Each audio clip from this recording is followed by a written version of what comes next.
girl, which is a girl who wears a lot of black and an emo girl. Yeah.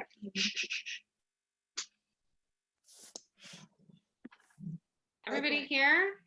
Yeah. Uh-huh. Think so. I think so. Are we supposed to be unmuted? Yeah, I'm here. Hi, everyone. Should be waiting. Hi. Hey, we're on YouTube Live right now. This is happening. You guys look great.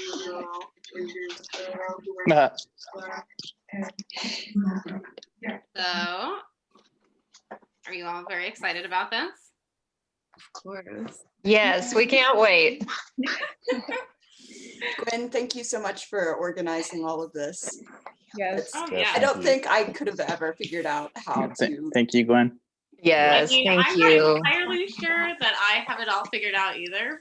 I watched a tutorial today. So Wait, can other people see us right now or just Yes. you? I think we're live. Yes.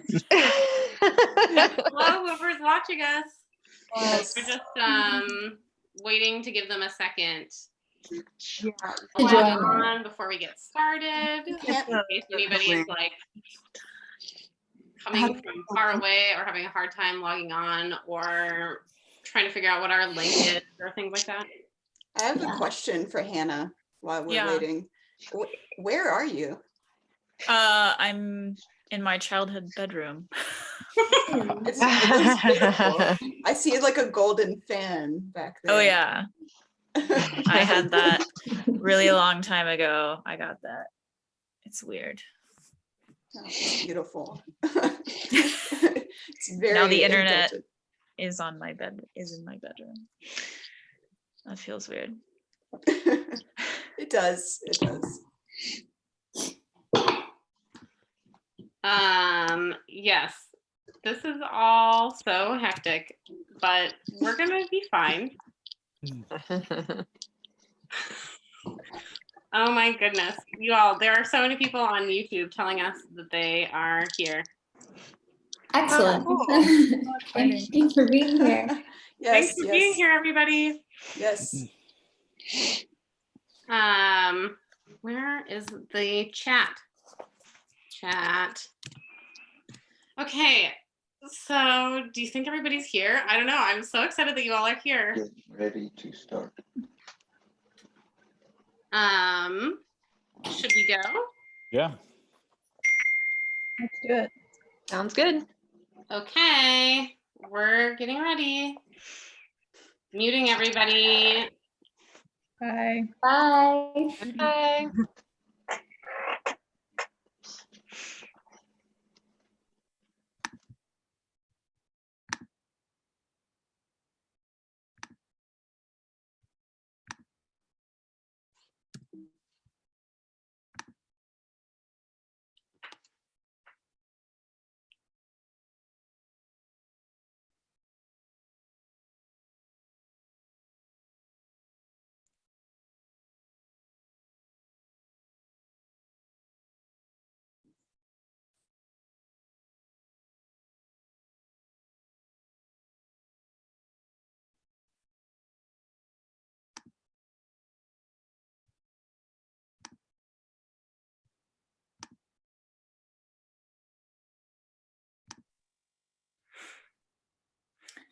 All right, so I'm just going to read two poems, really short here.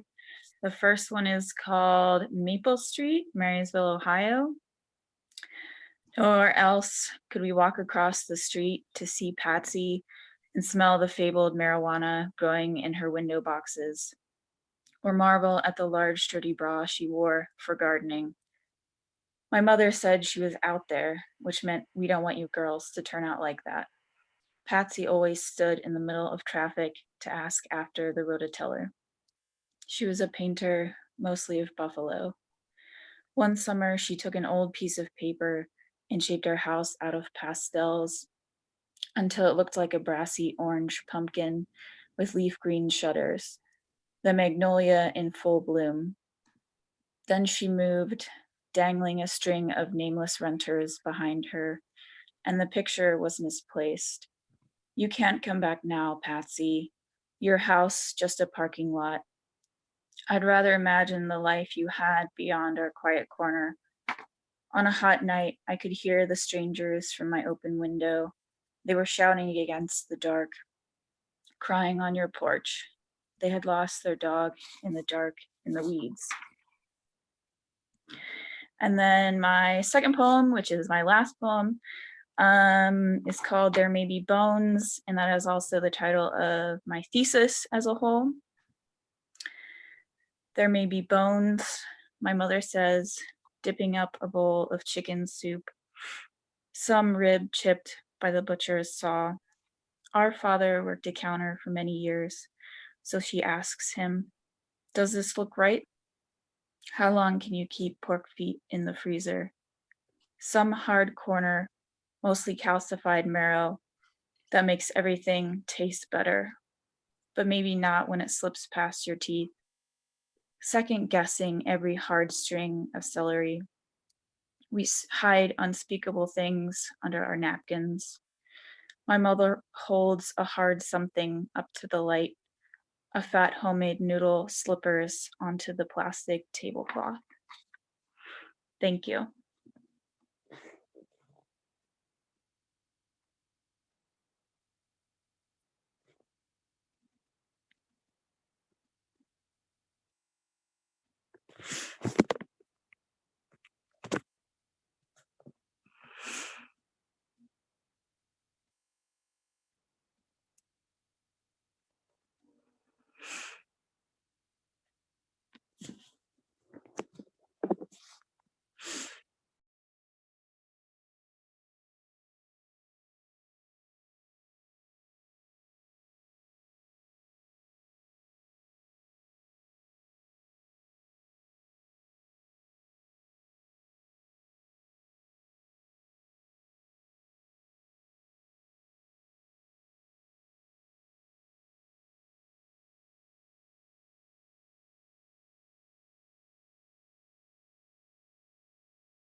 Hi.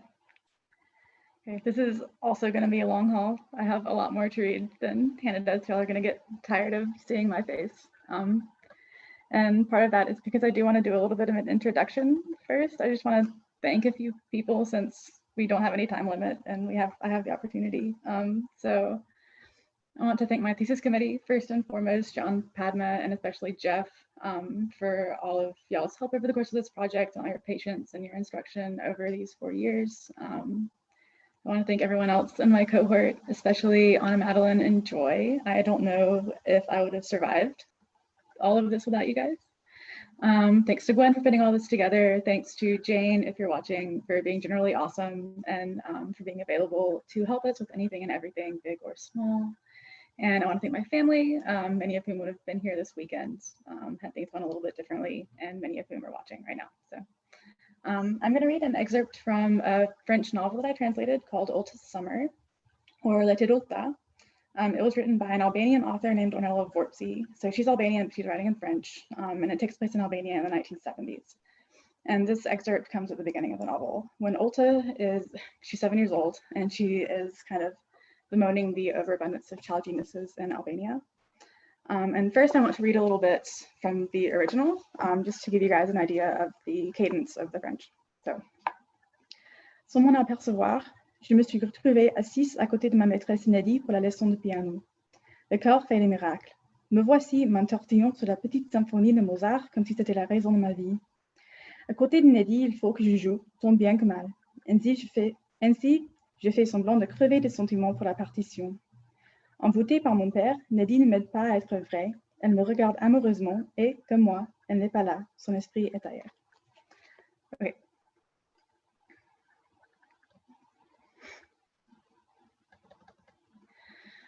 Without noticing, I found myself sitting next to Miss Nettie for my piano lesson. The body performs miracles. Here I was, winding my way through the short Mozart symphony as if it were my very reason for being.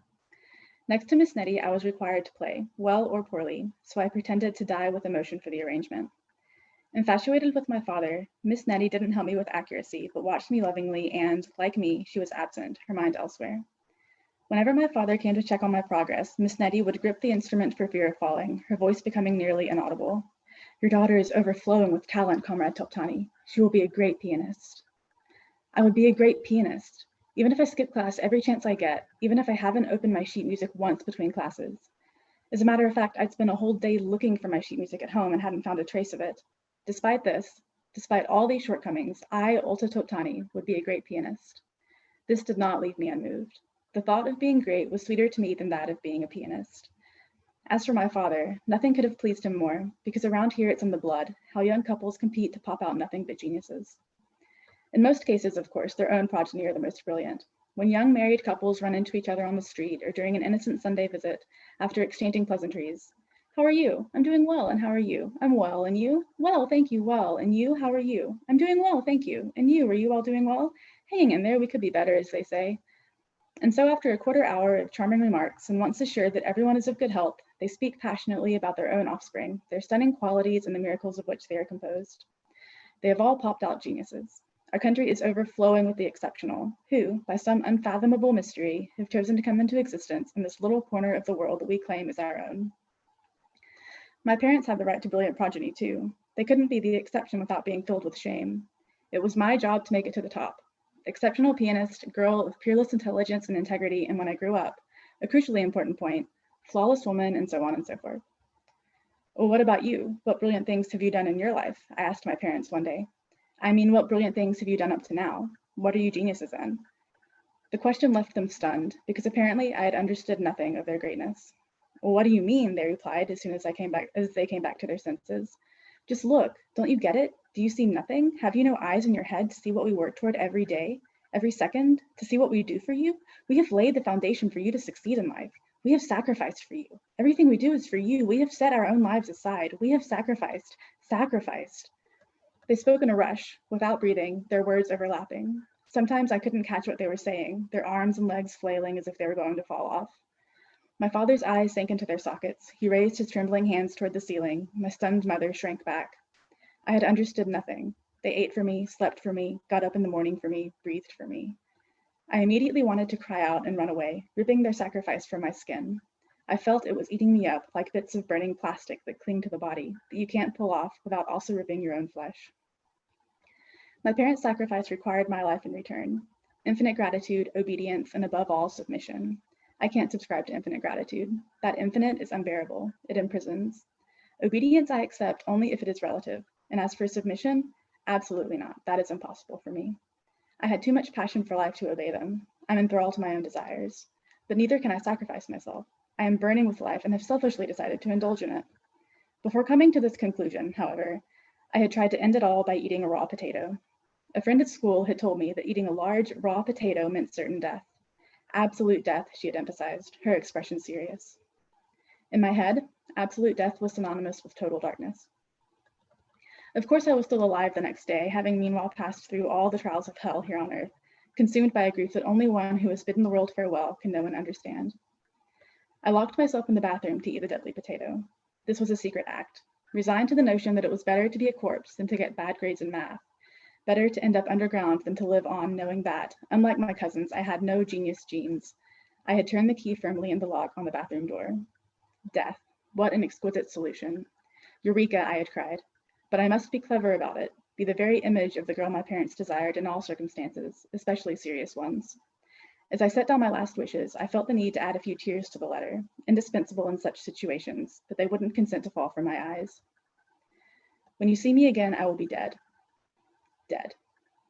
Bury me with my grandmother. In the end, she was the only one who really loved me. Not one slap, lots of milk puddings.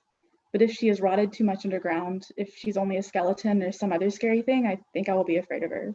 So, I don't know. I died because I am not a genius. Farewell. And since at school they were always reading us Mayakovsky, I suddenly remembered his suicide note to the world. I thought that it would be splendid for me to appropriate one of his phrases as a postscript. P.S. Blame no one for my death, and please do not gossip. The dead can't stand that sort of thing.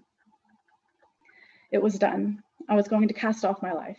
In doing so, I would strip my progenitors of their power and free myself from their boundless sacrifice, from that obligation of gratitude ad vitam aeternam.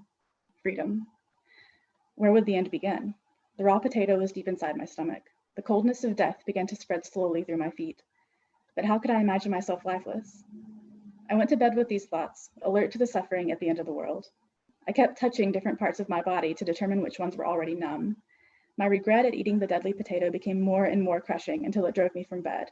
I had changed my mind. I didn't want to die anymore. Outside, night had fallen completely. Fireflies circled the pomegranate tree. The world couldn't care less about my sudden disappearance. A few more seconds and I would be erased from the earth. The fireflies, who had always been my friends, would continue their party as if nothing had happened. To say nothing of Mama and Papa, who were sleeping, warmly intertwined, unaware that their reason for being, the object of all their sacrifices, was currently disappearing. Oh, life became more enchanting than ever now that I was losing it, dazzling and dreadful. Faced with my imminent death, I was able to perceive life for the first time in all its splendor. My God, how could I have made such a mistake? To rob myself of days? My days for a bad grade in math? For fear of the Stalinesque trial my mother threatened to subject me to? Because it was true. Since birth, I, their child, had carried nothing less than their weight on my shoulders. I, their ultimate sacrifice, all without offering them the genius they were owed in return. But now at death's door, a revolution took hold of me and set me alight. I don't care about genius. I'm not one, and I don't want to die anymore. Oh my God, are you listening? I don't want to die. This is what I screamed all alone in my room, my body trembling, my voice altered. How was I going to correct the unprecedented blunder I had just committed? My feet were becoming paralyzed. I couldn't walk. I placed one foot on the floor, my leg buckled beneath me, and I fell. Mama, Mama, save me, I'm dying. The blood in my arms began to tingle under the effect of the poison. All this because of the potato, an otherwise so innocent vegetable, so sweet in appearance. We eat them almost every day. Baked or fried, they don't kill. Oh, Earth, now, yes, I could cry all the tears in my body. Yes, cry, Ulta, cry. Later it will be too late, you idiot. An austere shadow, the smell of fear, descended upon me. She was no different from the illustrations I had seen in books. On her skeleton floated a black gown. She stared into my eyes with her empty sockets, dropping her scythe on my bedspread. She seemed peeved. Of course, she said with an icy sigh. Of course, I'm exhausted. What did you expect? You have no idea how many people call for me, then change their minds and start whining, just like you.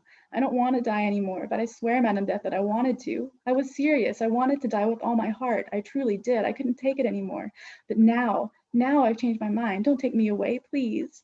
These idiots tremble. They're scared, Death continued, sitting on my bed, as if death caused any harm. Let's look at an example. Your parents want you to be a genius, and you poor thing, you aren't a genius. You're an unexceptional little girl, so you disappoint them. You call me, and I, as old as the earth itself, I come all the way here. I take the trouble to come all the way here. I don't know if you appreciate that. I take you into account, genius or not. Do you understand? Do you at least understand that much? As old as I am, I take you into account. But the little girl, like all the others, changes her mind, and the Honorable Madam Death has to leave again. Does this whole circus seem funny to you? Say something. Go ahead, let's talk about it since I'm here. The human race is pathetic. Animals are more worth my time. Honestly, no matter how much I try to enjoy my work, humans make me want to quit because all they can do is tremble at the sight of me. No dignity. And yet they're the ones who call me anyway, exactly like you. And yet only death, she says, grandiloquent, raising her scythe above my head.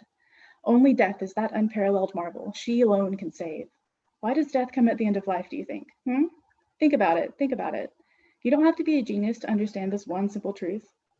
Fine, I'll tell you since you don't seem to be getting it. Death, my poor little thing, is quite simply the icing on the cake. You've at least heard people talk about the icing on the cake, I hope. I raced to my parents' bedroom crying for help. Help me, I'm dying. I ate a raw potato and this is the end. I'm dying. Help me, I don't want to die. I don't want to die anymore. Mama. My wet pajamas stuck to my thighs. Mama, I'm dying. Help me, save me. I'm dying. There's a raw potato in my stomach. A sharp slap signaled my return to life. Thank y'all.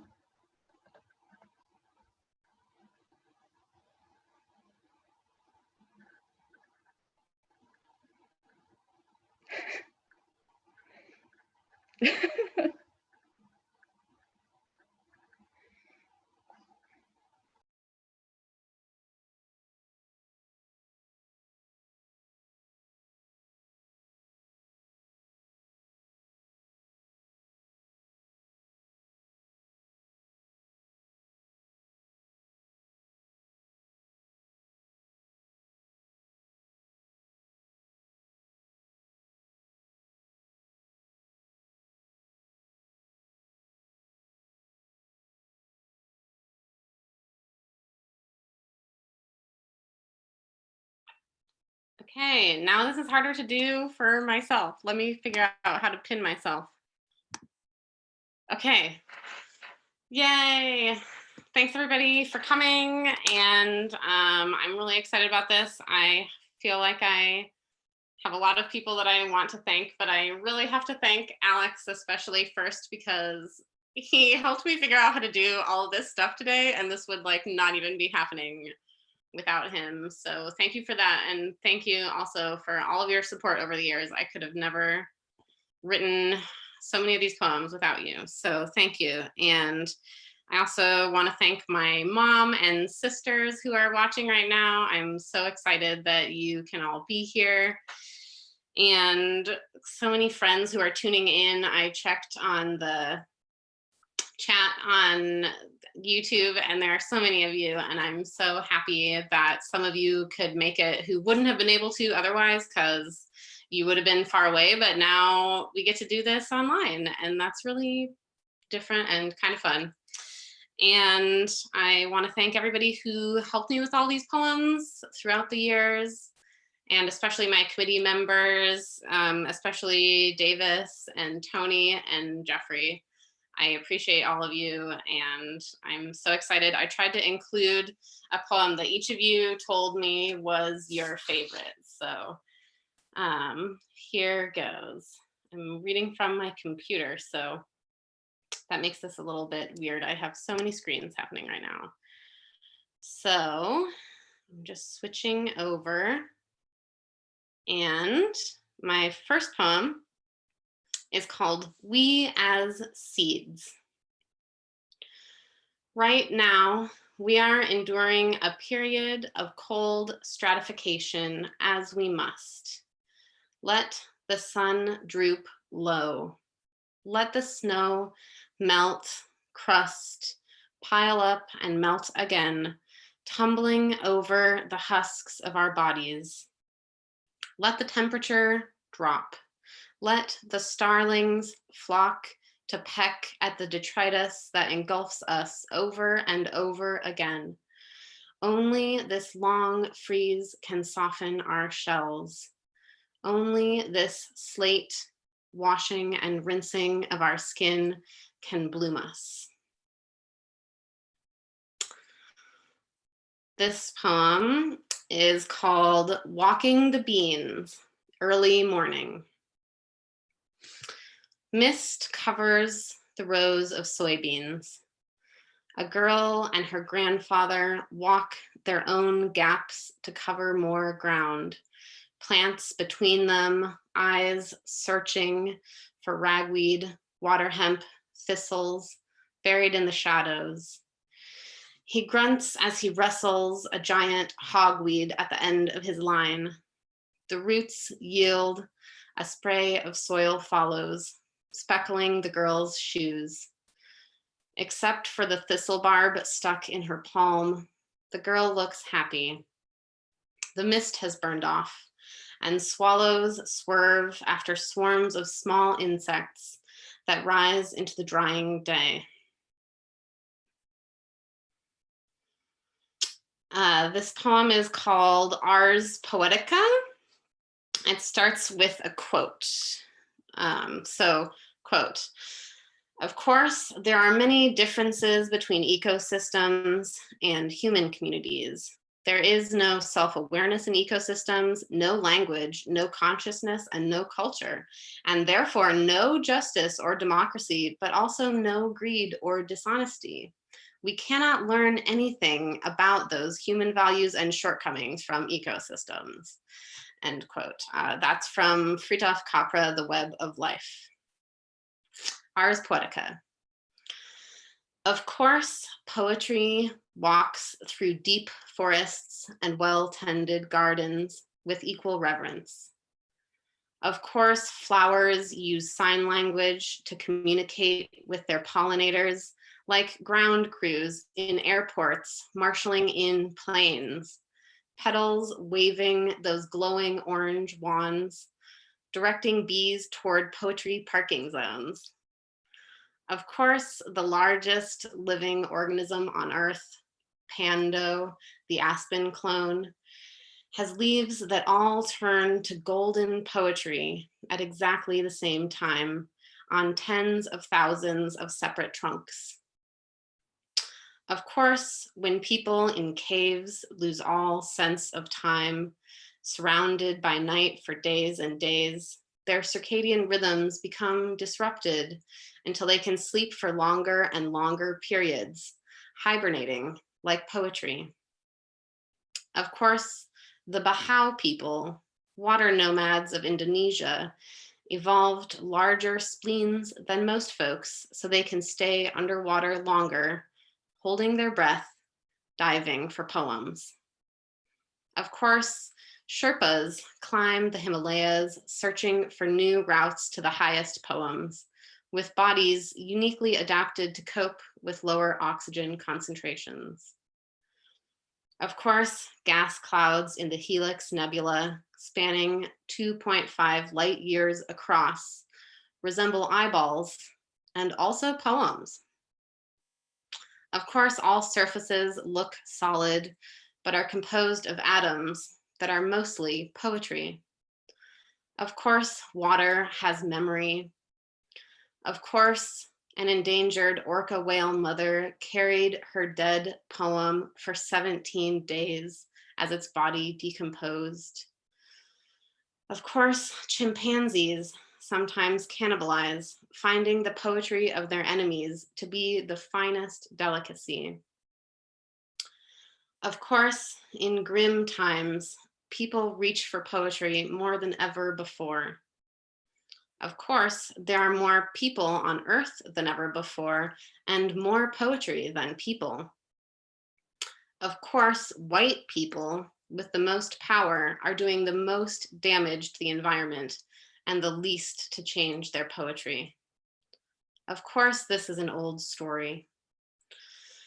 Of course, settlers, my ancestors, killing 55 million indigenous people in the Americas between 1492 and 1610 caused unprecedented poetry growth. Of course, all those new poems fixed carbon into the soil. Of course, the climate cooled.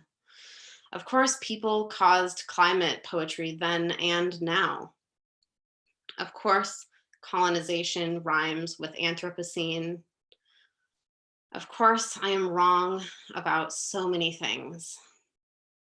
Of course, pilgrims were people with children singing their own poems, fleeing persecution.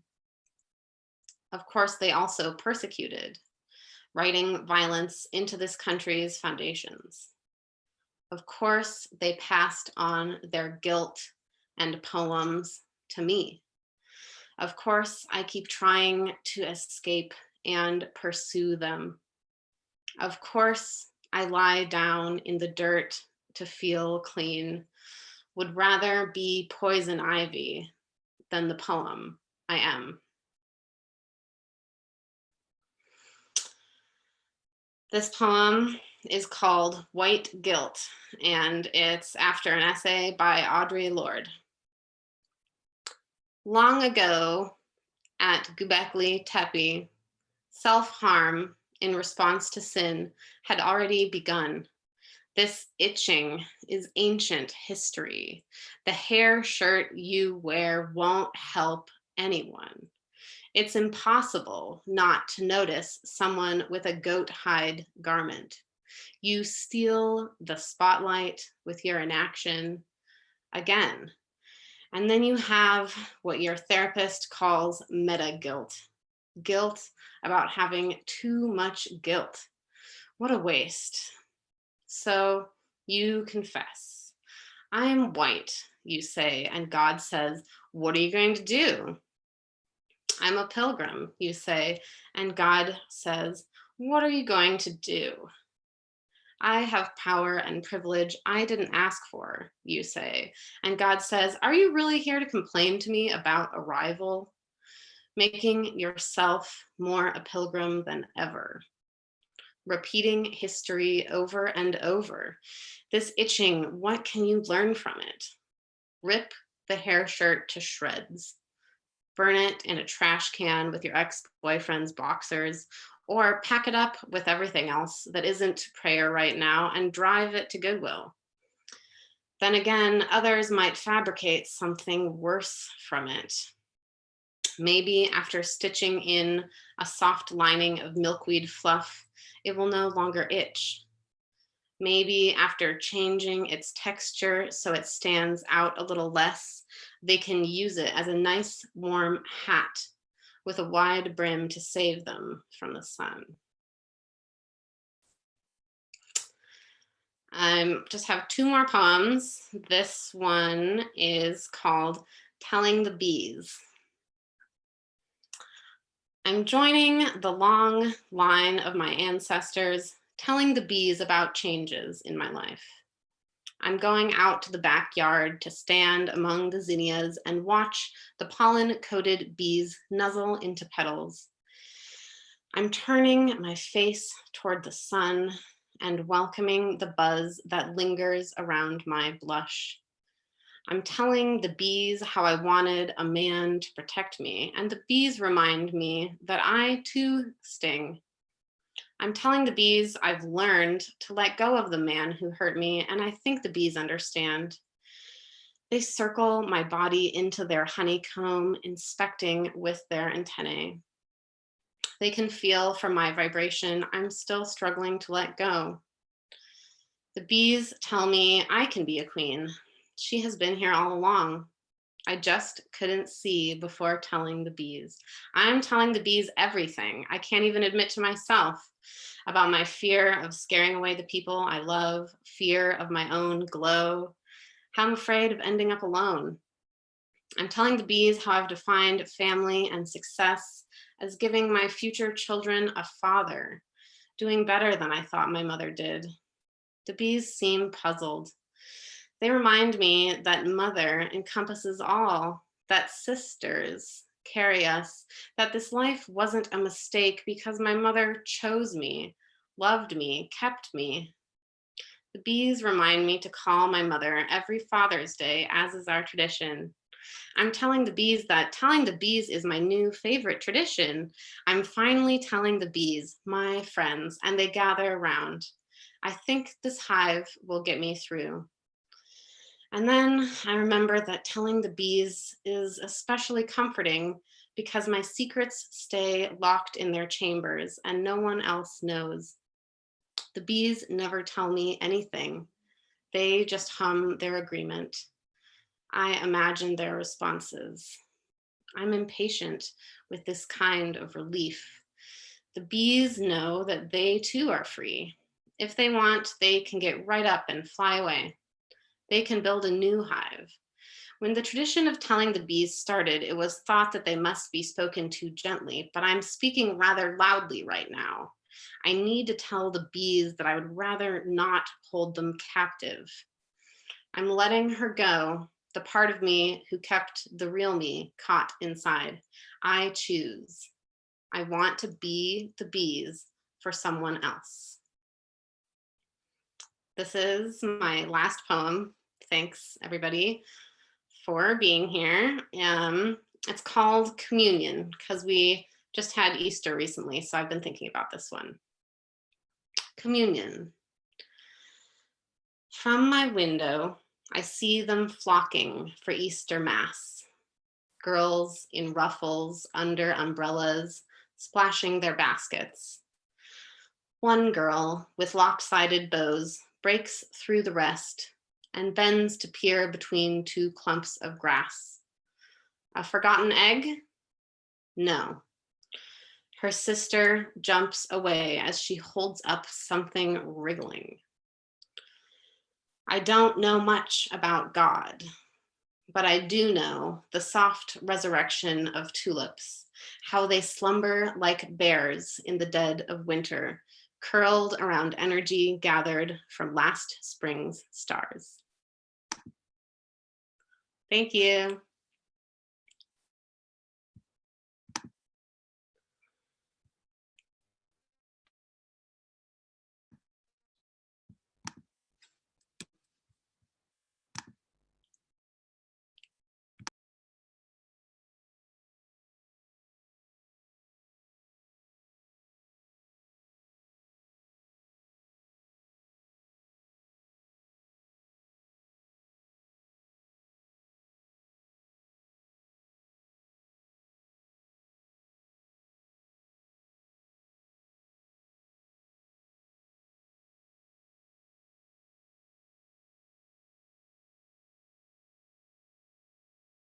All right, hi y'all. So I don't want to go on too long with thank yous because I really could go on for a while, but I do want to say thank you to my thesis committee for reading so much very, very quickly and then providing such helpful feedback. And thank you to my cohort, my friends here. I think I am just so happy I came into this program when I did, because you guys really just sweetened the deal for me. So thank you. Now, I'm going to read from a short story. I'm going to break it up. It's already fragmented, so I'm going to read 2 scenes, and I think they'll make sense without any further context.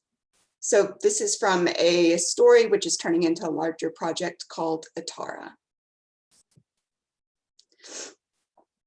August 2008. The night that I first heard Katy Perry's staccato pop single, it was 3 in the morning, and I just hit a stray cat trying to cross North Street.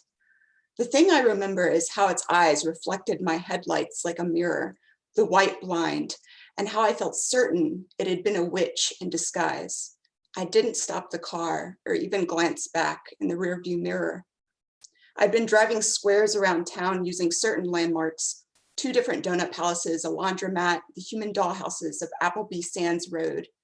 When I crossed the same spot on North Street 45 minutes after the accident, there was no carcass. I was still humming the ditty in my head, though I couldn't remember the words yet, only that cherry chapstick tasted terrible and waxy like candles. I'd only recently begun listening to Top 40 during my drives.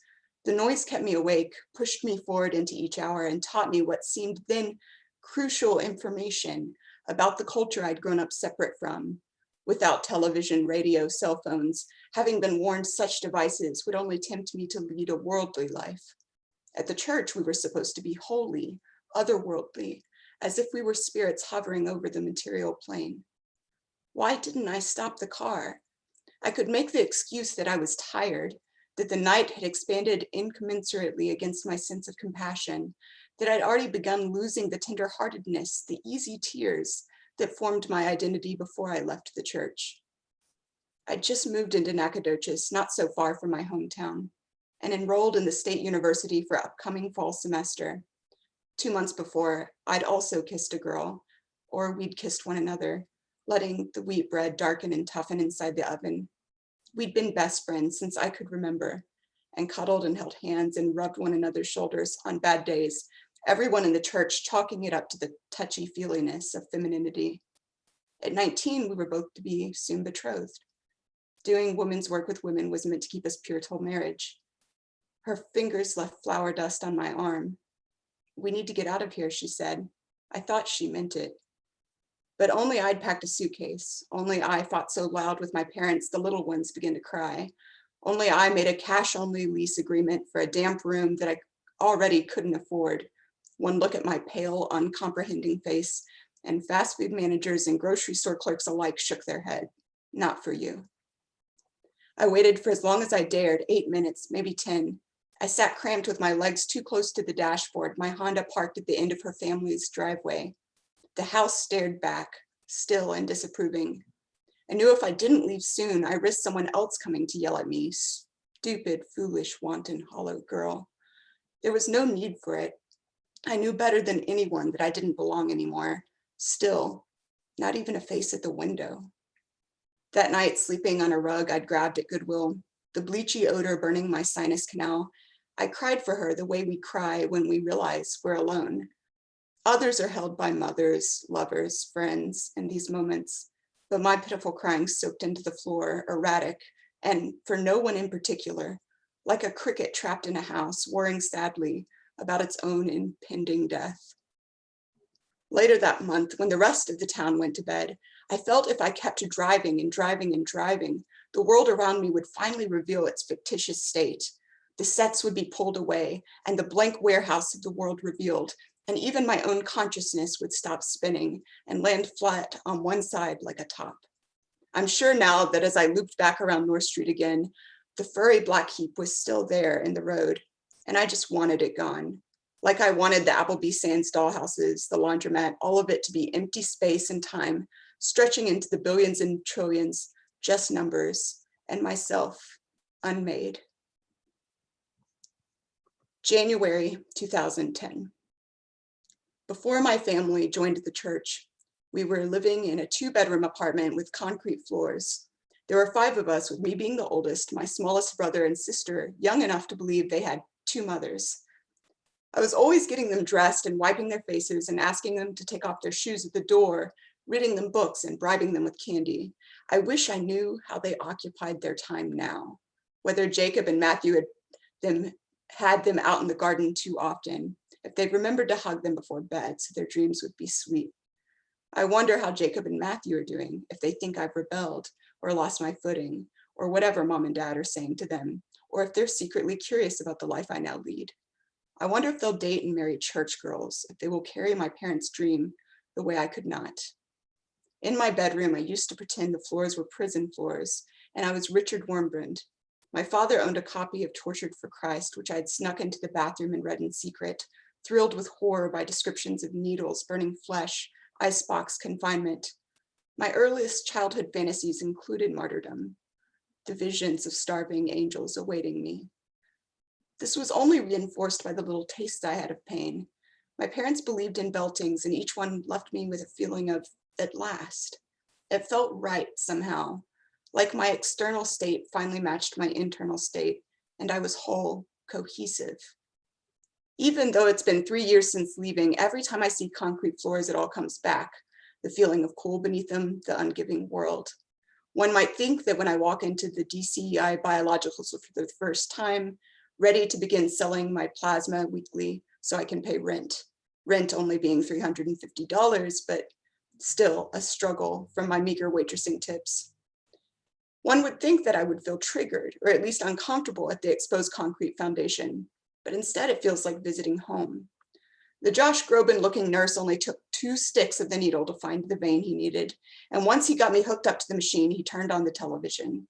He was my favorite because he smiled quiet and had sincere eyes.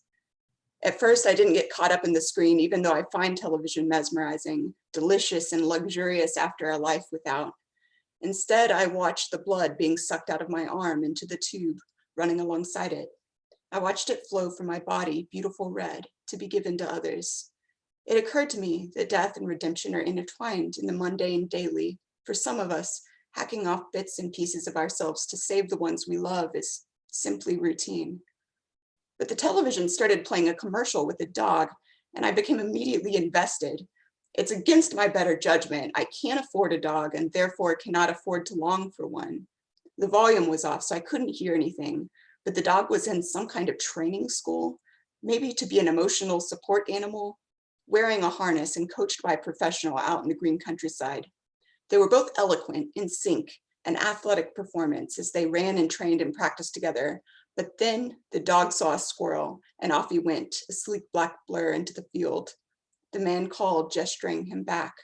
The dog, who now seemed to me more of a puppy than anything, though that might have been due to his playing, continued circling the trees the squirrel was springing through. The dog almost laughing in his excitement, the man's face signaling frustration. In my arm, the needle began to burn. I'm very good at pain management, the skill I learned early, thanks to our family. When the dog finally returned to his trainer, I expected to see the man scold him. Instead, the commercial flipped the script. The man stooped to pet him, a reward for returning. It's just like what happened to the prodigal son, I thought. Sometimes those who return are simply well-fed and celebrated. Sometimes they resume where they left off, just a little out of breath for the detour. Sometimes there are kind hands to return to. And yet I couldn't return, only move ahead. Could only move ahead as friends vanished out of my periphery every day. Ghosts in the building. I missed them. I tried not to think about their absence. I survived off fantasies, kindnesses that other acquaintances would never think to offer me. A shoulder massage, a shared meal. Someone who would ask me about myself. Someone who would stay. I spent as much time in bed as I could, roaming the labyrinths of these fantasies, dressing myself in their decadence and floating in their pools. That kind of loneliness, it begins to feel bigger than time itself. Later, when Josh Groban reversed the machine, now putting the plasma-less blood back into my body. The needle slipped and the blood began going beneath the skin instead of into the vein. A large blood bubble formed on my arm like a swelling purple growth. The skin hurt where it stretched, unused to that much pressure behind it. When I realized something was wrong, I called out, "Help! I don't know what's happening to me." A scraggly-haired, wild prophet-looking guy in the bed next to me, someone I recognized from Angel Fire, said, "None of us do, sweetheart." The timing was perfect, like the punchline to an extremely good joke.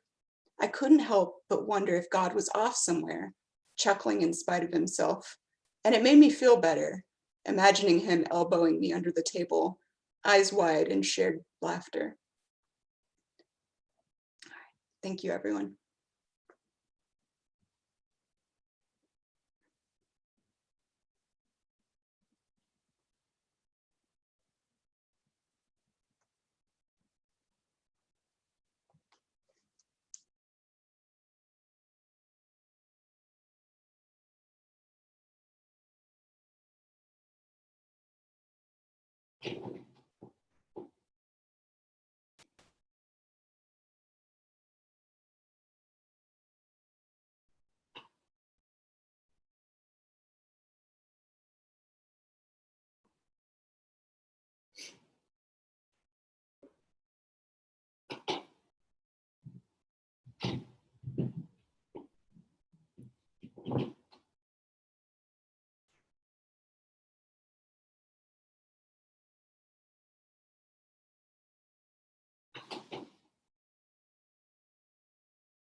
Oh, sorry.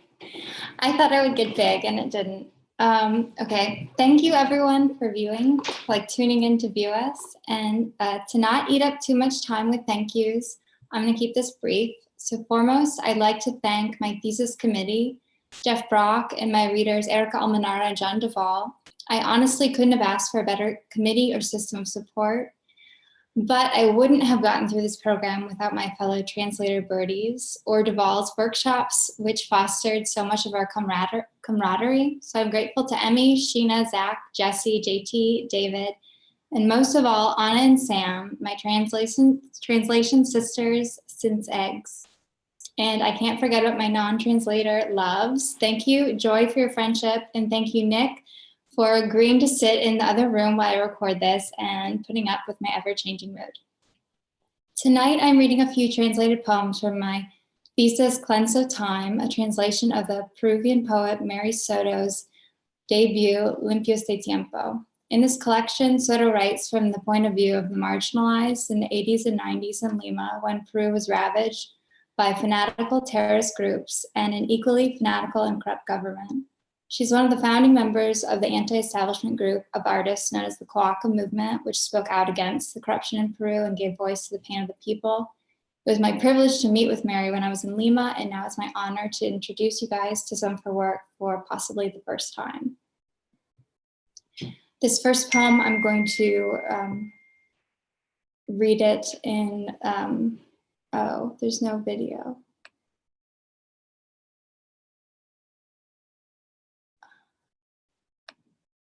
Well, I don't know how to fix the video, so just listen to my voice. El culpable. El silencio oscuro e impenetrable del culpable es como una mañana en la que el sol cae oblicuo sobre una pequeña lata de nafta y el pavimento arde incesante.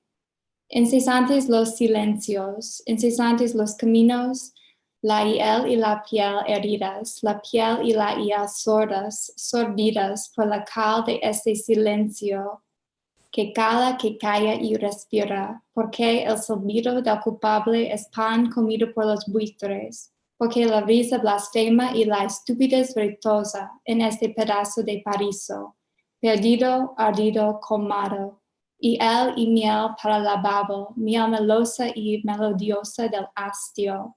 El silencio insondable del culpable tiene un nombre, y es el tuyo. The culprit. The dark, impenetrable silence of the culprit is like a morning when the sun falls sideways over a small gas can. And the ceaseless blacktop burns, the ceaseless lights, the ceaseless silences, the ceaseless roads. The spleen and skin hurt, the skin and spleen death, leached by the lime of this silence that catches on, keeps quiet and breathes, because the culprit's whistle is bread eaten by the vultures, because laughter blasphemes and stupidity skips about on this slice of paradise, lost, burnt, glutted. Spleen and honey for babble, honey sickening and singing of boredom, and the unfathomable silence of the culprit has a name.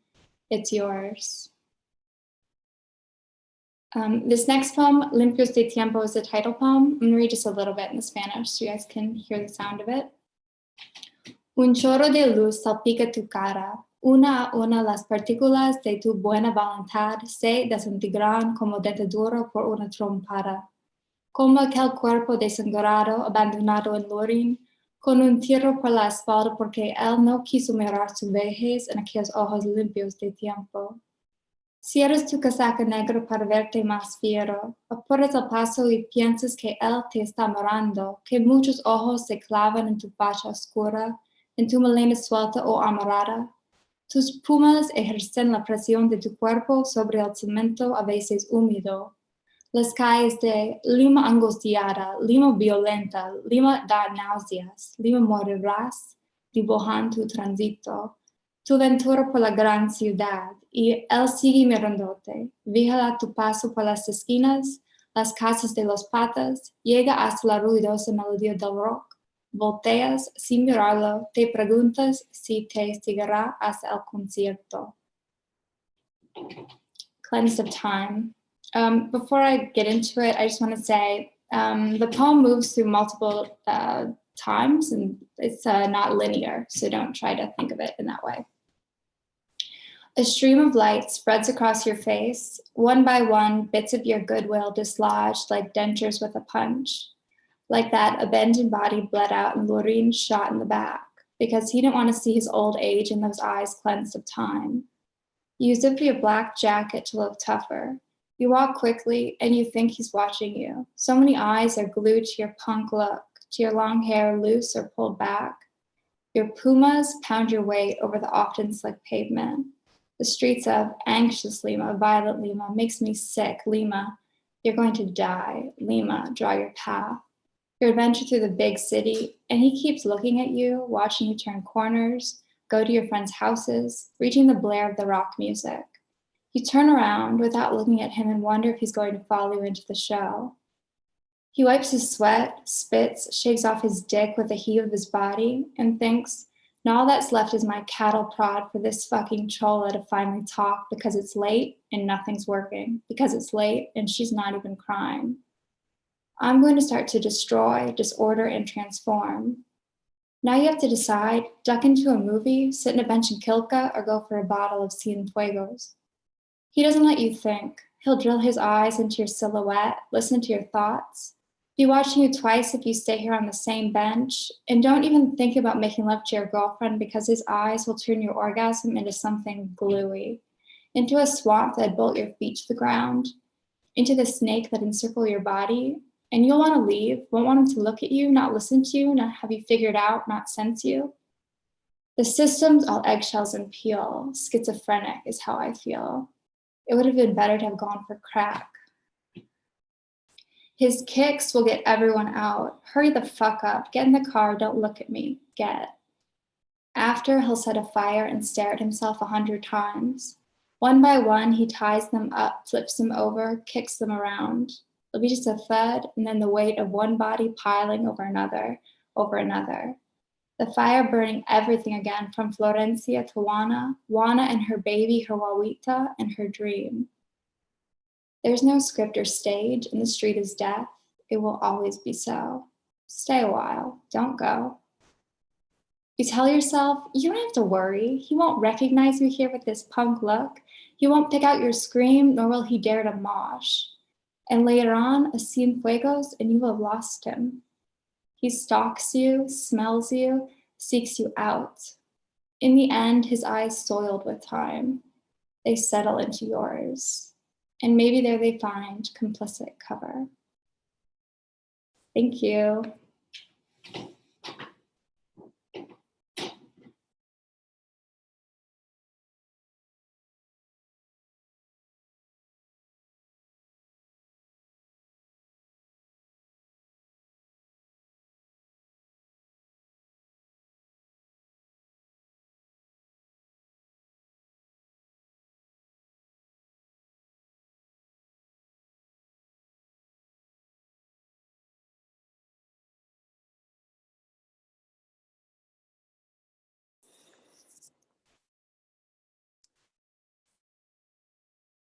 Hello. Thank you so much for joining us today. I told myself I wouldn't pretend that this is an Oscars acceptance speech, but there have been so many people who have believed in me over the years. And while I don't have time to thank each and every one of you, I would like to thank the entire faculty of the MFA program in creative writing and translation for their continued support over the last 4 years, especially Padma and Tony for seeing something in my writing in the first place. And of course, Davis and Jane for running the program and always making me feel welcome here. I'd also like to thank my cohort, both past and present, especially Jacob Lindberg, Josh Lukenbach, Joy Clark, Zach Schwab, and many thanks to Rome Hernandez Morgan for reading so many of my stories over the years. Most of all, I want to thank my entire family, who are all amazing storytellers. You all inspire me so much. Tonight, I'll be reading from the beginning of a story called All B's and One C. Thank you for listening, unless, of course, you've already stopped listening. All B's and One C. Before starting the movie, Mr. Whatever talks about who knows what.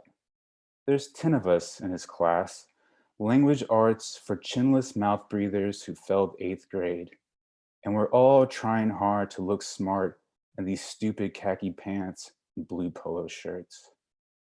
This is year 2 of me being in summer school, meaning I should be going on to 10th grade.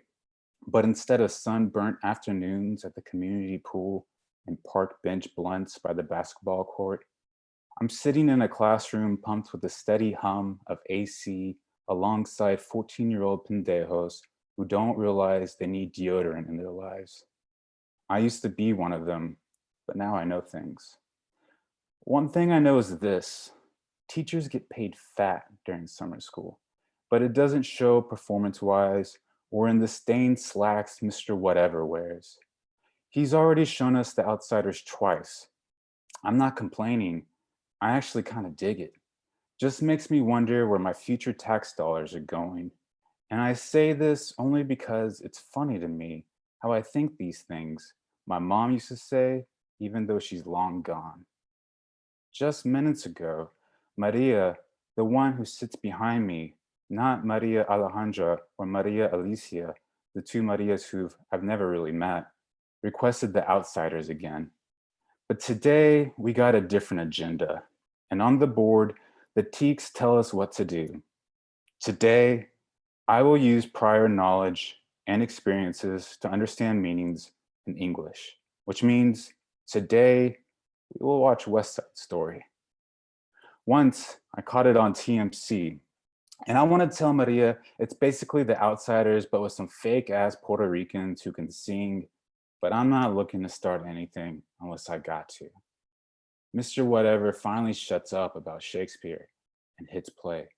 The credits roll. I check my phone and find 4 texts from Maria, something I told her not to ever do in class, but she doesn't listen because she's too busy telling people her name's Mary and wearing secondhand Patagonia sweaters in the middle of a motherfucking Houston summer. I call her Maria even though she hates it because she is and should be proud of it. Her texts tell me nothing other than she's desperate. Hey, you got the shit? There are reasons why we're all here.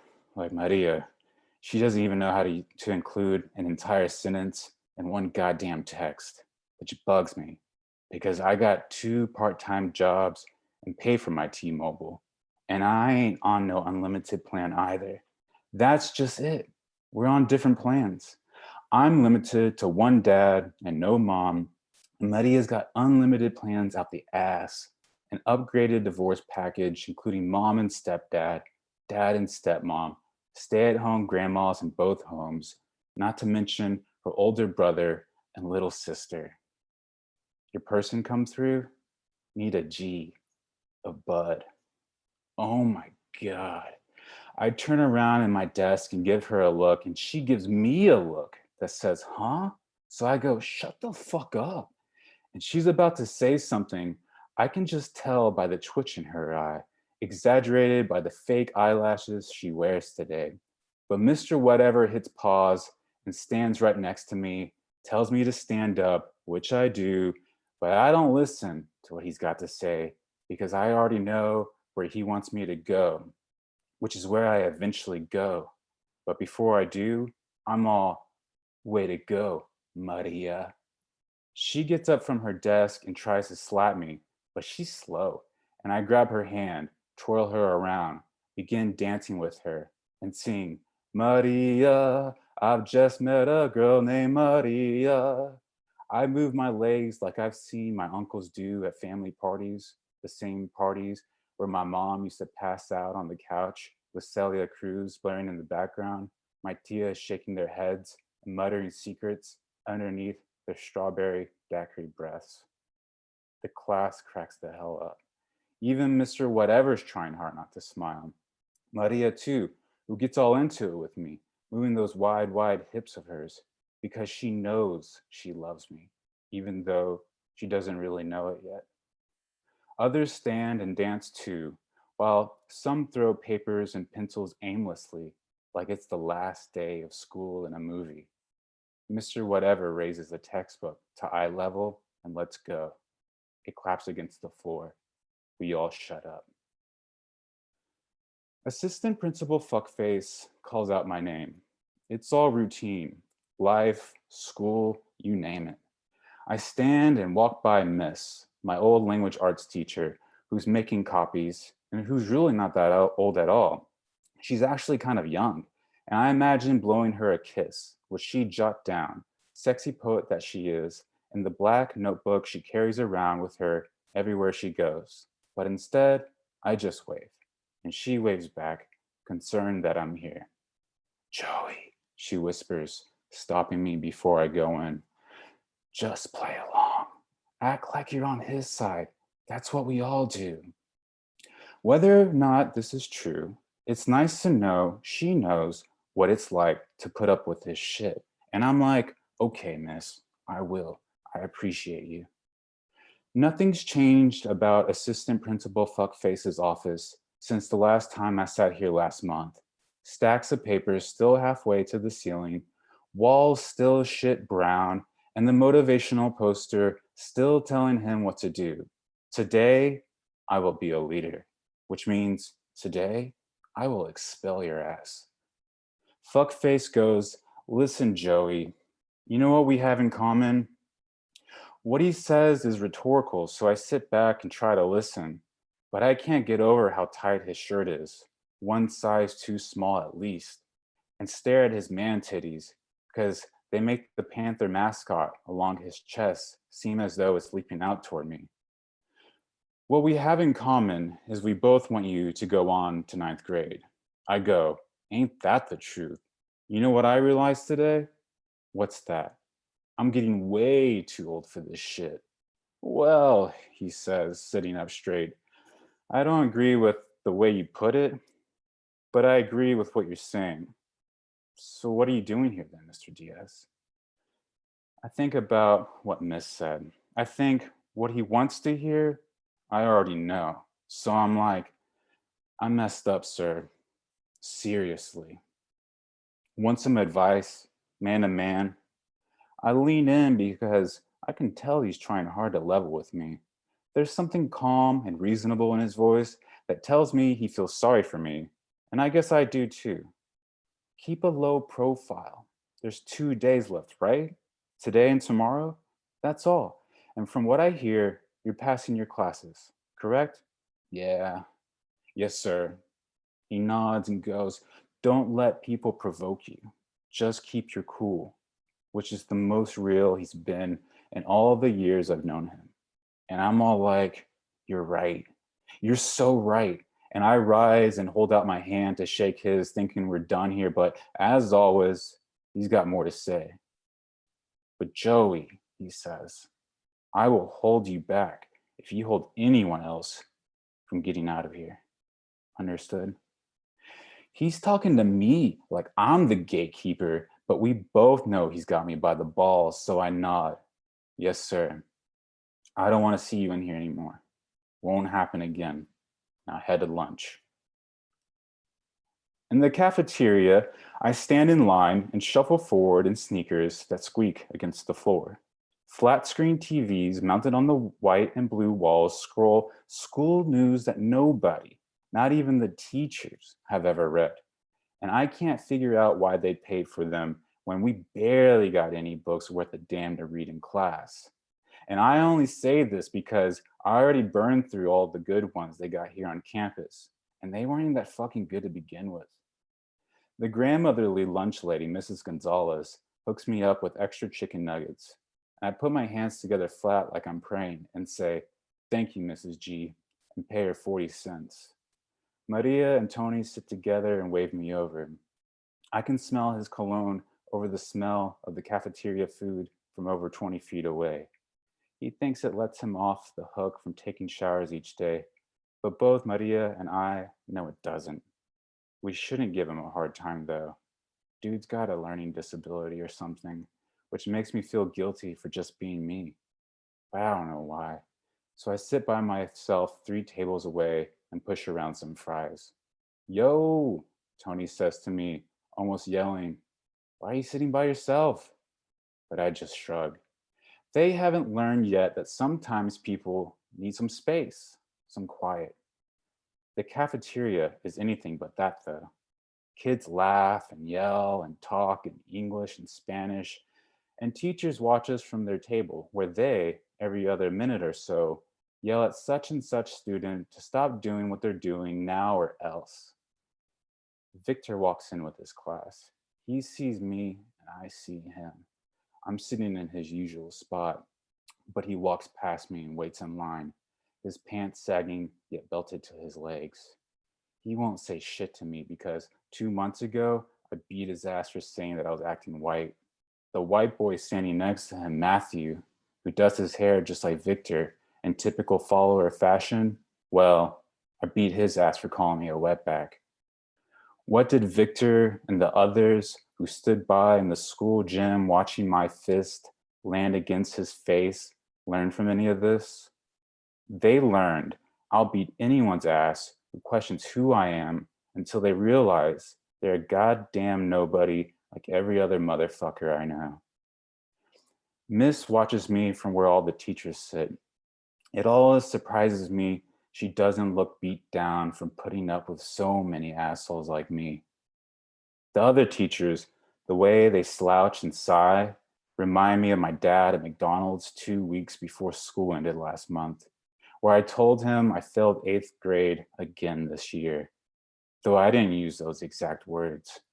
Just told him I had to tell him something bad.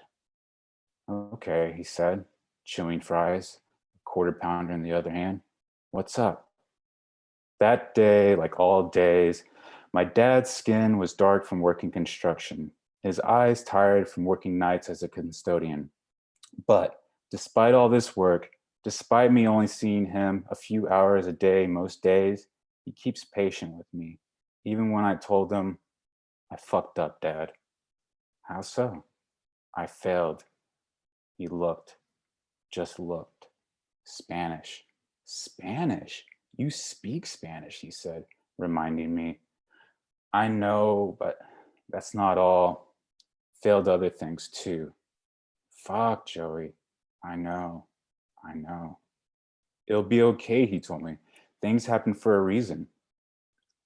I wanted to tell him that I felt sick with shame or guilt, or I don't know. But what I do know is that if I had said anything, he would have told me to turn the page, which is what he was always telling me to do when I talk about Mom. Turn the page, Joey. That's all you gotta do. But sometimes I want to explain, I can't stop thinking about the pages I've already turned. Thank you.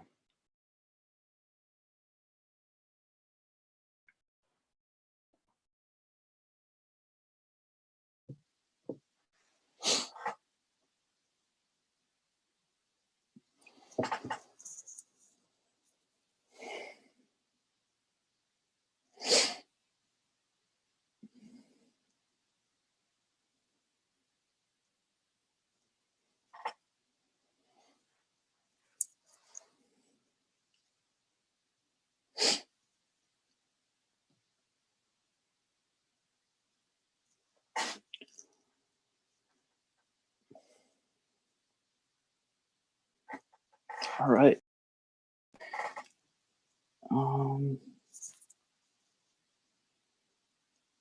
Okay, I think that's my cue to start. All right, so I'm gonna try to keep the thank you kind of short, but it probably won't be. But I want to thank the friends and readers I've always hoped for. Gwen, Zach Herod, Patrick Font, Bailey Hutchinson, Anthony Blake, Elizabeth DeMeo, Colin Callahan, Hannah Bradley, John Irwin, Rome Hernandez Morgan, Peter Mason, David Brunson, Josh Lukenbach, Julia Pignelli Marine, and Vicente Yepes. That's just to name a few. There's been so many more people here who've just been great. I want to thank my family, especially my mother Jackie and my father Paul, for supporting my love of writing and the arts since I was little. For the countless times you've been there for me throughout these years, whether driving me down to Arkansas each year or driving hours to pick up another car that had broken down in Missouri. Thank you to my thesis committee, Davis, Jeffrey, and Jeff, for not only helping me thrive, grow as a writer, but for your advice, mentorship, and belief in me and my work. A special thank you to my thesis director, especially Davis McCombs, for your consistent patience, time, and teaching. I will always be thankful for what I've learned and for the way you've challenged and inspired me every step of the way. And the biggest thank you to my partner, Tally, for never doubting me and always encouraging me to take the next step. All right, so I'm going to read a couple poems here. The first one is Mom Hangs Dad's Paintings in the House. Landscapes I grew tall in, long grass, poplars, always ducks flying to and from something, dropping from the air, injured like my father leaving art school to work at the county jail. Then midnights on the force, a promotion. He learns the stories of dead things, and oil clotting up his wings. This is a boring story. A man providing for everyone but himself, taught he was good at dangerous things, aimed at what he never wanted, weapons fitted for hands. Even this pencil I hold out to him, young, asking for dinosaurs, hungry Tyrannosaurus Rexes. Where's the blood, I say. The predator is smiling. The predator is clean and plays with the Stegosaurus. I say, this is not how it's supposed to be. I say, this is not what I wanted. And he begins again with the eraser end. The black bear. The second night it came, the dogs barked earlier. The tree line shivered a thick stink, and Dad taped a flashlight to his Glock. At the yard's edge, it saw us, stood upright. Dad walked towards it. I could slug its gut, he said. Other cops had. Bears lay everywhere, in ravines, in swamps, strung to plywood, in our neighbor's garage. The balloons of their stomachs popped, unspooled. I knew it was August. Hunger spread its hard syrup through the air, shot the grass's hair wild. A clean slice of bullet, an easy loss among the brush. Turkey vultures would dry the rising hide.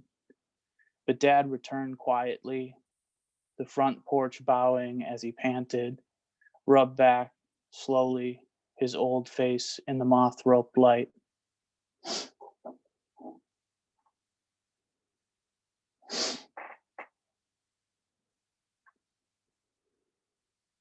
Elegy for Man Up North, for Andy. On the hard back of Lake Superior, 2 bullet casings, small mercies, a rail bridge, a tangled plate of iron, pine boughs, ice-crooked trenches, a plow making a road, a past happening again, Andy's out on a walk with the Lord and a gun. The butt, a phantom pain on his shoulder. Sarah's head pressed to his neck. He remembers the pickle juice thick on her breath. The last drops of August milked from a jar. The rusty bridge crotched across their jeans like a film of smoke on candle glass. These times before she left, before he stumbled drunk into a strange garage, found a rifle, and bashed his neighbor's jaw. Now, once again, memory turns to Russ's slow tuning, the music of road salt and melting snow, those old and flaky notes, sirens on alto, the chorus in full swing, Andy shouldering a gun, Andy snapping a safety on, a cop pleading, son, pleading, drop the gun. Year after year, the bridge leads this gluey dance, steel cord, tongue wet with memory, its strip bolts lapping with their crosses what they can. What of a slow and hungry healing, a lake smoothing out what it catches, snow, blood, chips of iron, two diving bodies, a summer long ago, this prayer.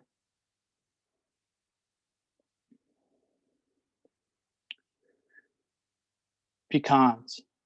Today in the Delta, something inside me drains when I see the text from my dad. In the health center, we teach students poetry. They write about the homeless man who sells their parents' pecans picked off their neighbor's tree. They tell us, we know him and he needs it. And I can't help it. I remember 20 years ago, before I knew the word heroin, when a girl on the playground grabbed my hand at recess because I was new and I was shy and she was kind and we were 12 and had so little to remember. I remember the last time I saw her in the produce aisle, carrying apples in a paper bag, her white shirt loose over her thin frame. I kept out of the way. This was years ago. I wasn't sure it was her. I was busy. I was late to something I cannot remember now.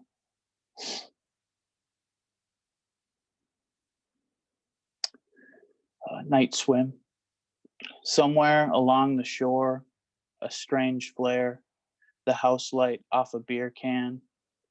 Our backs turned towards summer, August then. It holds us like a mother. It trunks us like spare tires. When Jay butterflies the lake's heart, when he recites the notebook under his bed, a list of quick ends, we don't hear him, no one's near him. One by one, we pull ourselves up the dock. On the old planks, we fill up our clothes again. Our leavings pluck different notes. We step with different hurries from the dock, like children sneaking away from some old instrument, not knowing which song we played, which Jay lurched from, slow and hard on the sand. I hear it then, his feet in the crabgrass, the dock moaning its shallow music while on the lake, spiders slink on all eights, loons lull, sticks kink up like snakes on the shore where Jay sits, where Jay flounders, where, when I ask where he's been, I feel older. He dries each eye on my shoulder. All right, and this is the last one. Niece at the petting zoo. Scarlett's fists drip 25-cent pellets the whole way to the wooden pen where the goats swarm, rammy and wobbly, unsurely legged. It's terrifying to watch even a well-meaning stampede. Terrifying to see my partner run forward, shoot both hands between the slobbery animals until my sister pulls her back. Scarlett's not screaming, not crying, just laughing, patting strange head after strange head, her motor skills still developing after the close cut delivery when the doctor said, "Don't get your hopes up." But how could we stop hoping for this? Scarlet, goat-handed, smile sure, unevenly fenced with teeth. Thank you.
Would that be? There you go.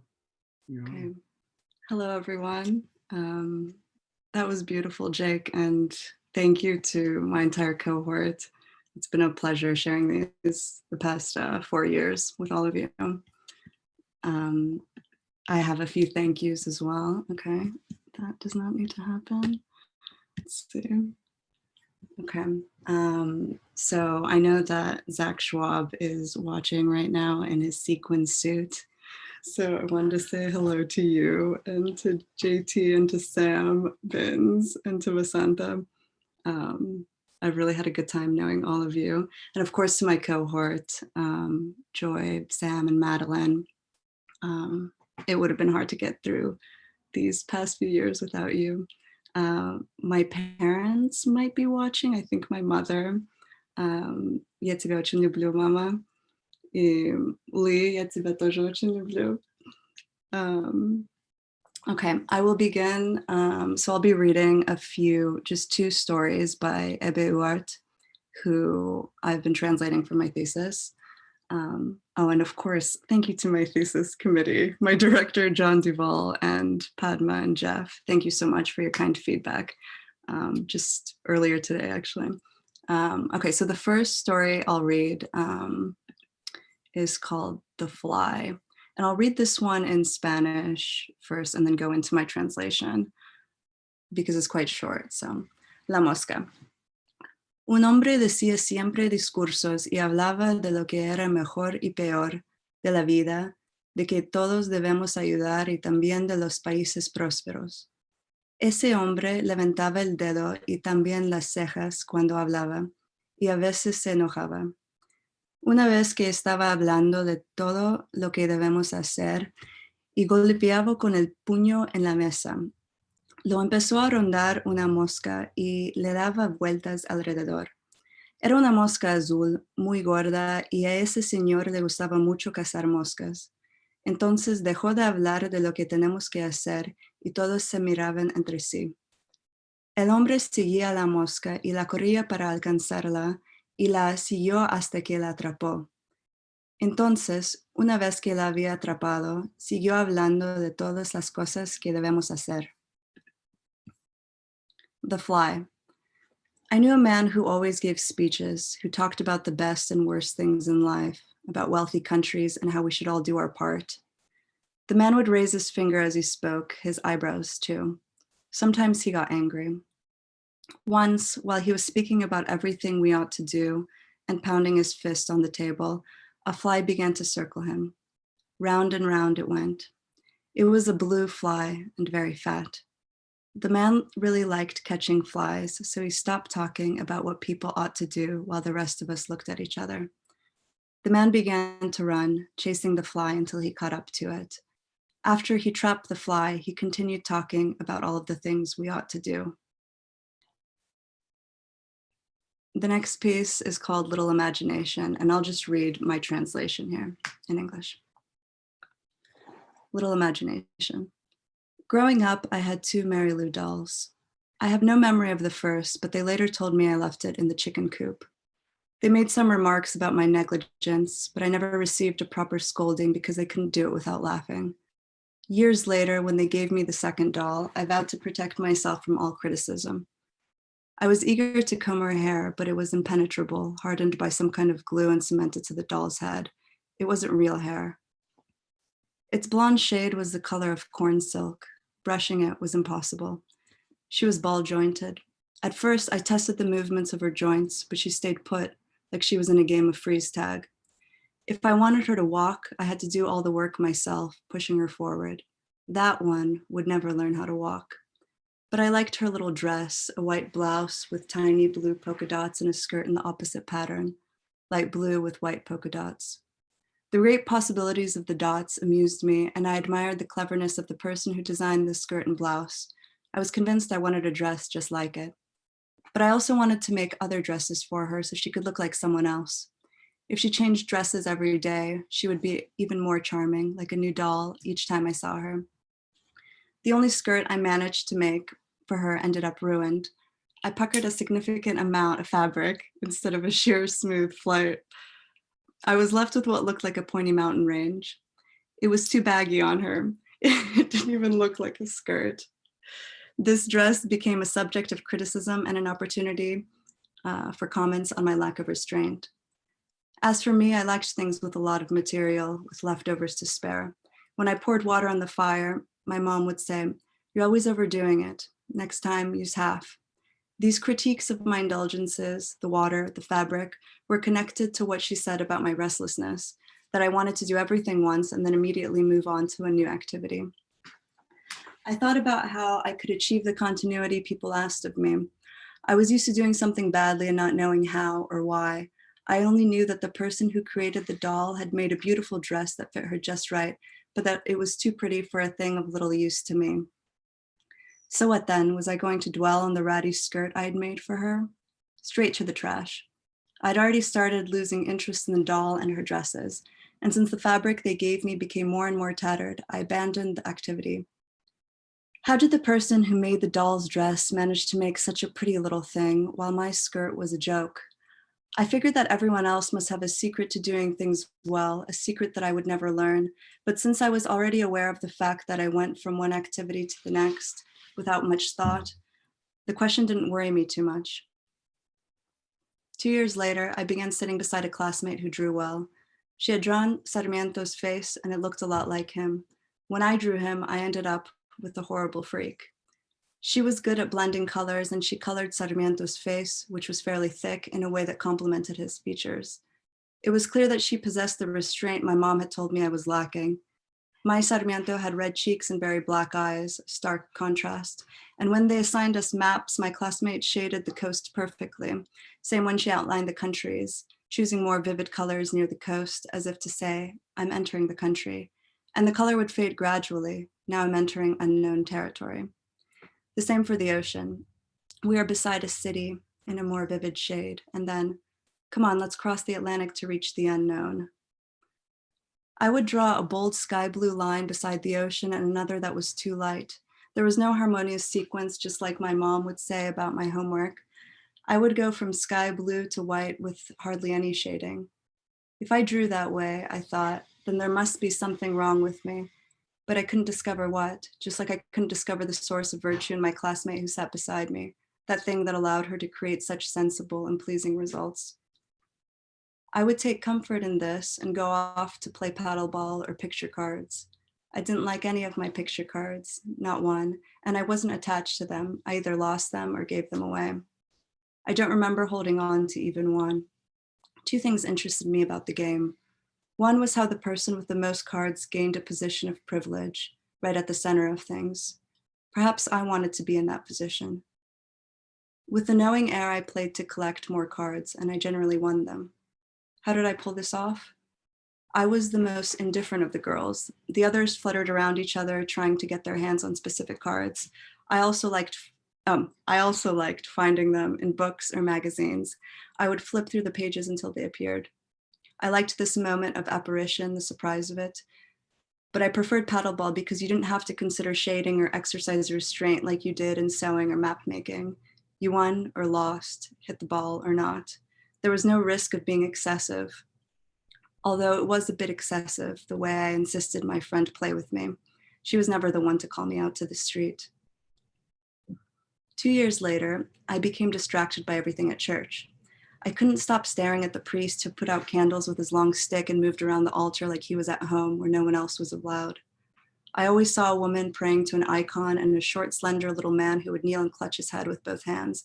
He stayed like that for a long time. What were they asking for, he and that woman? I could never come up with anything to ask for, but looking at them so deeply concentrated, they seemed to be connected to the other side. And I, more than ever stuck on this side, flitted my eyes from the sticks they used to light the candles to the many different icons and churchgoers. I didn't even try putting my hands on my face to concentrate because I couldn't think of anything to ask for, and it didn't seem reasonable to ask for an icon. Perhaps they regretted something, but the truth was that I couldn't think of anything to regret. Or perhaps they were speaking to God or to some saint. If this was the case, why did they have so much to say and I nothing at all? Why them and not me? And just as I had years earlier accepted that I'd never make a suitable dress for a doll, nor shade a map in the way one ought to, I now came to terms with the fact that I was not part of the world who prayed intently. I had little imagination. When I closed my eyes, I didn't see anything. And when I cried, I didn't cover my face with my hands like I'd seen people do in the movies and in photographs. It seemed to me that the gesture was meant to accompany the weeping and at the same time to signal surrender. I, on the other hand, allowed the tears to run down my cheeks like rainfall while I walked back and forth. I believed there was something implacable in me for crying like that. I often cried in anger too, something that prevented me from covering my face pleasantly. But all of this would calm down when it rained and I would stand beneath it. Or when I traveled on any kind of public transport, something would happen outside of myself that would calm me down. That the world kept going was vengeance and comfort at the same time. Besides, it diminished the inconvenience of being me. I wished to be nobody, to desire nothing, and this led to a deep self-pity and renouncing everything and wanting nothing. I wanted so badly to be nobody and to desire nothing that in fourth year, when we were assigned to write quatrains, I resisted. I didn't want to read anything, let alone learn about quatrains, tercets, or sonnets. The year before, we had been taught some very beautiful verses by Antonio Machado. My heart was once home to the thorn of passion. The day I pulled it free, I no longer felt my heart. Sharp golden thorn, if only I could feel you piercing my heart. But a year later, I remembered hardly anything of Machado's poem. I only repeated to myself, sharp golden thorn, if only I could feel you piercing my heart. Because even though I had never known a true passion, the line about the thorn piercing the heart hit me hard. But I didn't want to memorize any quatrains, and when they assigned the example, I wrote, from the air to the sun, to a bottle of wine or beer, any ringing in the ear is cured by an aspirin. I didn't get a bad grade for this achievement. It was clear that nobody read my work, and nobody punished me for writing such a thing, which became another point added to my universal nothing. But the next year I began reading Dostoevsky and Kierkegaard. It's not that I was taken over by the characters of Dostoevsky, more that I turned into one of them. I no longer walked blindly. I began walking with a purpose. And when I turned down a street to go somewhere, it was truly like I was choosing a course in life. I was the speaker of Kierkegaard's either or. I would walk hand in hand with my ideas. And I stopped caring about the things that I couldn't or didn't know how to do. All of those people who I felt misunderstood by, it all came from them, from their own short-sightedness, their pedestrian ambitions. They weren't destined for greatness. That's it.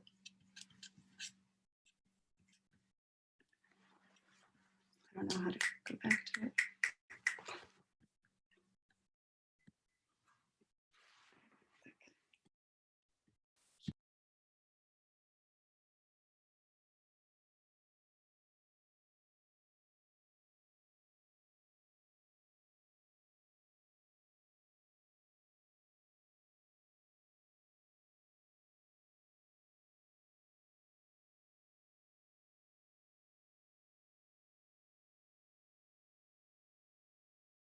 Okay.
Okay, I think I'm ready.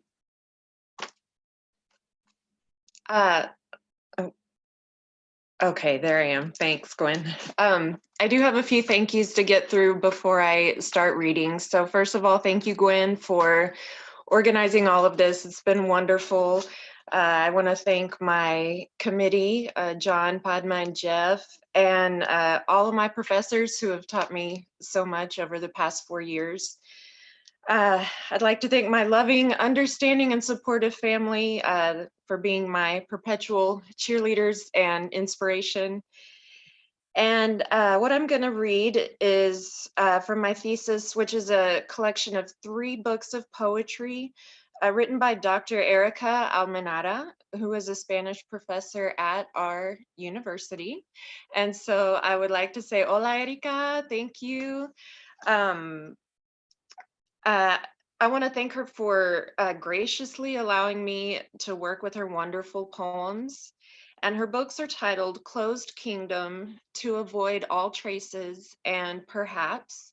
And so I'll be reading a few poems from each one of these books.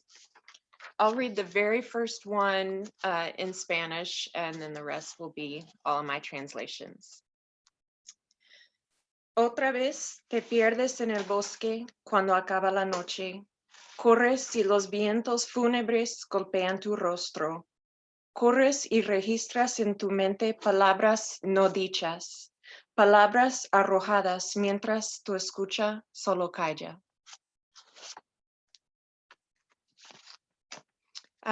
Some of these poems don't have titles, they're just numbered in the books. And so when we come across a title, I'll let you know. Again, you get lost in the forest at night's end. You run and mortal winds hit your face. You run and search your mind for words unsaid.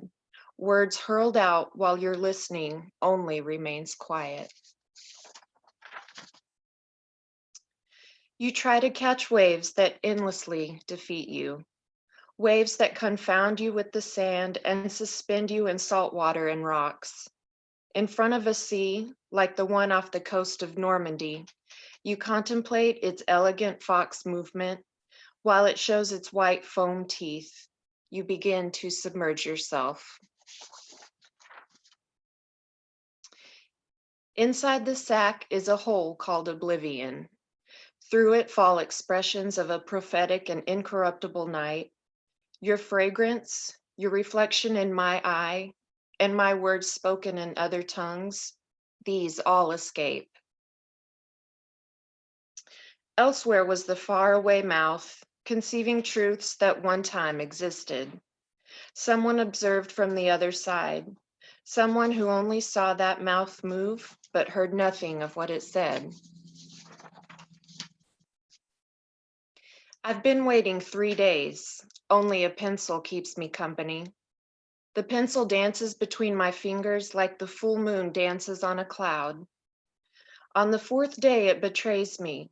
The pencil loses its point. I stop writing and repeat your words. You spoke to resume speaking. You to resume saying nothing. Your eyes, the romantic window, your mouth, the classic window. You have broken the din without composing a melody. What do you call a song? The suspended sphere falls. It doesn't break, but howls.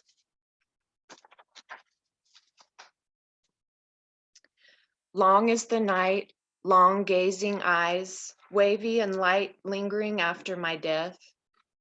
Crouching you approach, disguised as a hummingbird, and with your beak you scrape out my heart.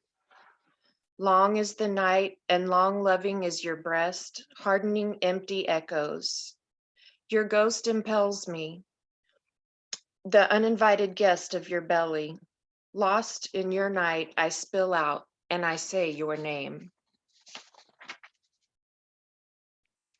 Inside there is a nothing that devours. There are no mirrors, no hands, no hallways.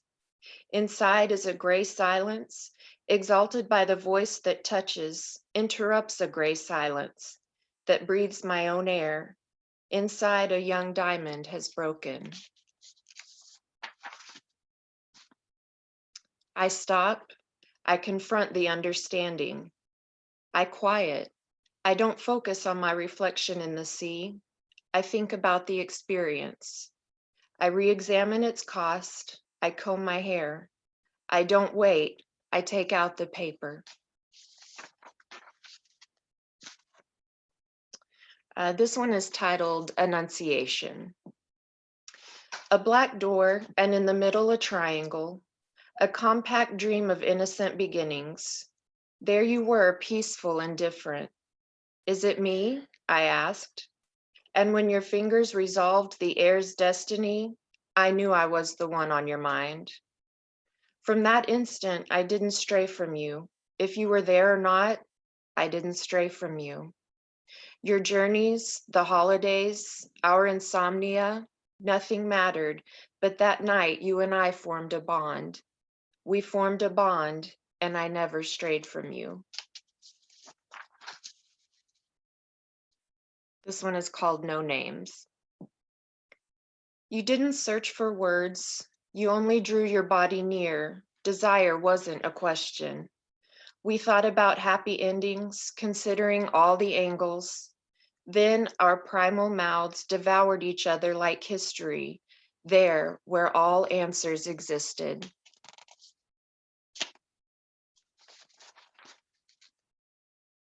This one is called Equality. A poem isolates itself, vanquishes the winds, strikes my face, entrances the dawn, breathes my fright. Dual aspiration. The useless, awaiting your look in opposite descent. The irreparable, trying to grasp the hand from that other side. Without unveiling. Far away dance, unaccommodating, in the corners of this commotion where your name nests. Dance that afterward is agnostic ink, paper that doesn't breathe, verse that never appears. Tribulations. Licking the wounds of a wasted word, I neglect my jagged fingernails, the smell of my skin. I won't surrender to this work. This one is called Daring. A woman stiffens, facing the unknown, quiets, studies the reflection, reassesses the experience, its cost, combs her hair, and waits no more.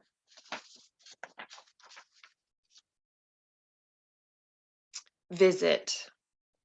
She who has no shadow sleeps the day away. She rests intrepid despite the moans, our dance.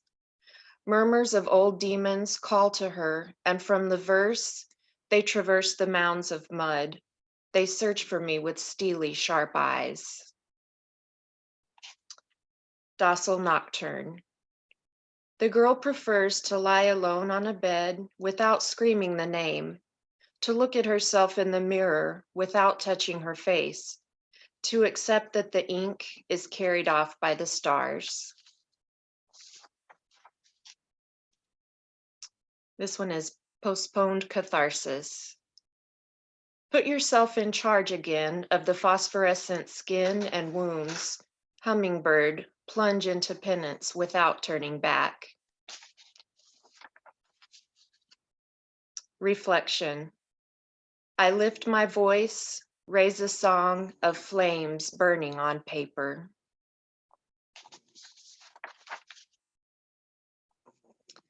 Requiem. Forebodings quelled the night from that other shore. The banquet over, a stillness descends, the world transforms. Whole. With no golden pedestal to place you on, tending to the crackles of a poem, I undress, I pray over its mistreated spine, the atheist's prayer. Michigan Lake. My feet traverse a land made of milk and barley. Toward its peak, a scab on each foot. If my finger touches them, I learn Braille, and each point is a letter of your name.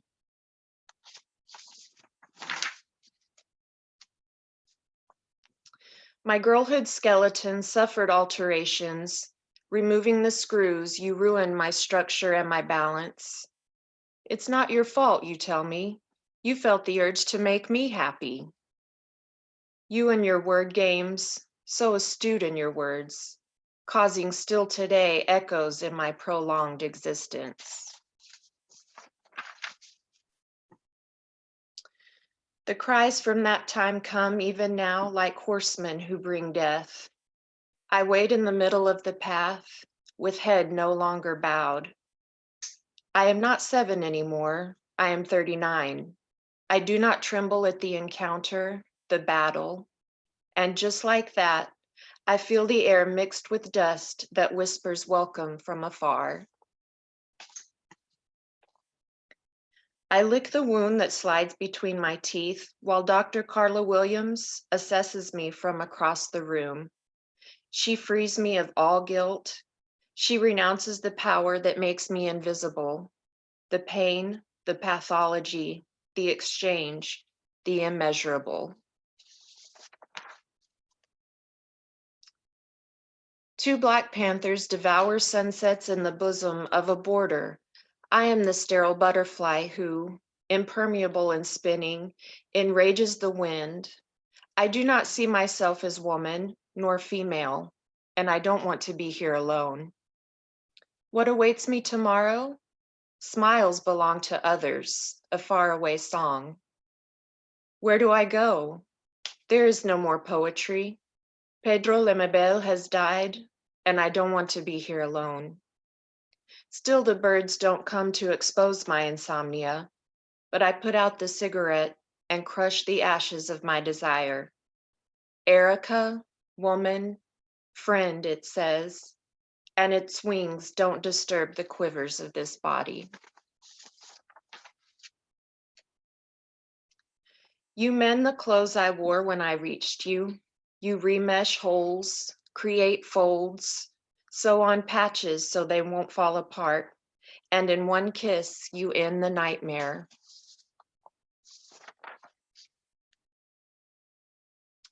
I say, poetry, I am hurting.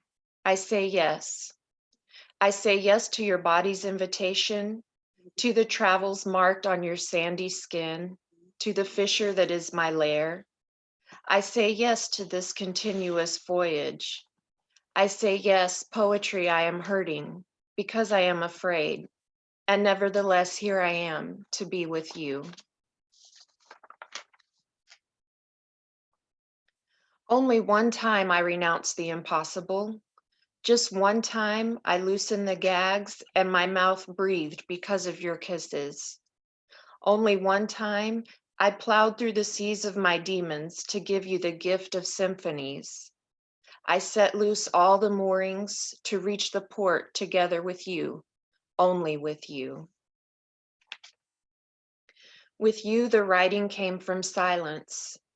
The verses now, when you are no longer here, when the lost oars have floated away in those countless battles of the past, they have betrayed us and placed us face to face with survival, turned around toward the different, toward the uncommon.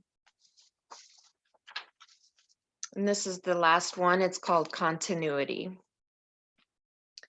You always end as music when this winged feeling, this that grows on its own, begins the blood's journey.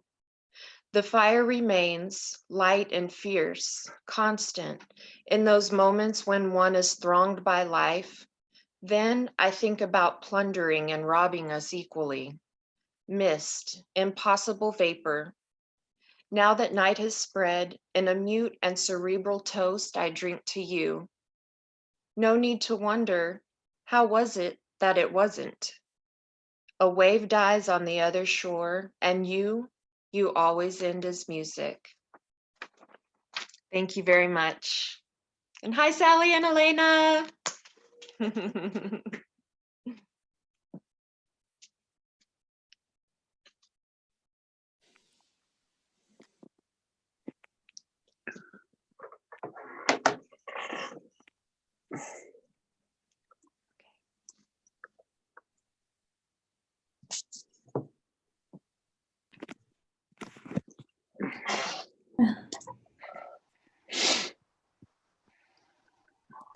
Yay, thanks for coming.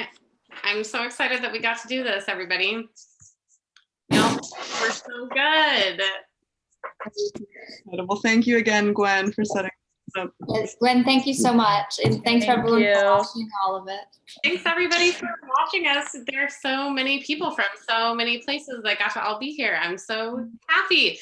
You guys, if you haven't looked at it, you should check out, there's like a whole giant chat in the YouTube video where they were just like talking to you the whole time you were reading and saying nice things about you and stuff like that. So That's awesome. yeah. Thanks so much, Gwen. Yes, thank you, Gwen. And thanks Yeah, everyone who thanks watched. again, Gwen. Yay.